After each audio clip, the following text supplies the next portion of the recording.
Meron lang hong nag-send doon sa amin, di ba't ang ABS-CBN lamang, di ba? Na magpapatunay na lahat ng lumalaban po sa Iglesia ni Cristo ay nawala. Kumbaga halos lahat ng lumaban. Di ba kung natatandaan nyo, sinubukan dati ni Ramon Magsaysay na pabagsakin ng Iglesia ni Cristo sa paraang nagpasaw siya ng batas ng panahon na yun sa Pilipinas na tanging ang Katoliko lamang ang ititirang relihiyon sa bansa. Ngunit lahat ho ng relihiyon, mga kaibigan, gaya ho ng INC at saka ho yung protestante, ay mawawala daw ho. Kumbaga, di ba't namatay nun si Ramon Magsaysay dahil ho dun sa plane crash. Sinikap ni Corazon Aquino, kasama ho niya, kung di ako nagkakamali, yung paring si Jaime Cardinal Sin na pabagsakin ang INC na paraang gusto ho nilang kubkubin ho yung sentral at gawin ho nilang bagong Malacanang at gawin hong templo. Di ba't pinagnanasahang gawin hong basilika?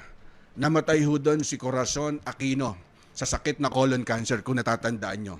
Ganyan din ho, namatay din ho doon si Jaime Cardinal Sin dahil ho doon sa malalang sakit.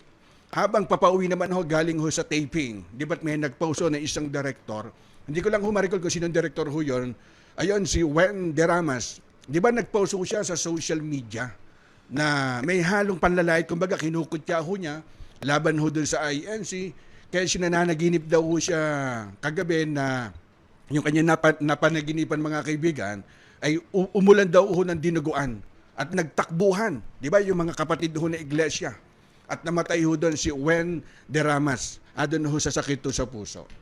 Nakipagtulungan din ho dyan yung dating senador na si Laila de Lima, kung natatandaan nyo, nagkaroon ho ng paksyon o kaguluhan andyan ho sa INC.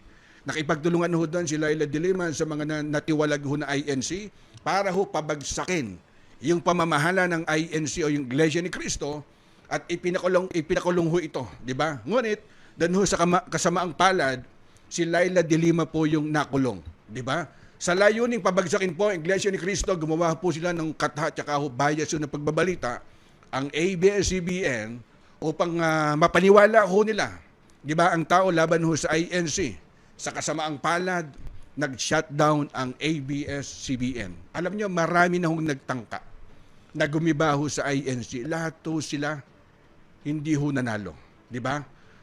Huwag nyo hong gigisingin yung higanting natutulog. Ito pong Iglesia ni Cristo. Natatandaan ko sa isang Twitter account, may ipinauso doon si dating Senate President JPE, yung dating senador na si Enrile, di ba?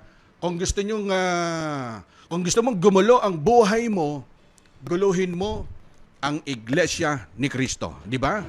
Halos lahat ho yan, hindi ho sila nagtagumpay. Kasi yung pagkakaisa ho ng INC, di ba, sabi ko nga sa inyo, nung panahon ho ng pandemic, kami mismo sa Simbuhay, bakit kamo?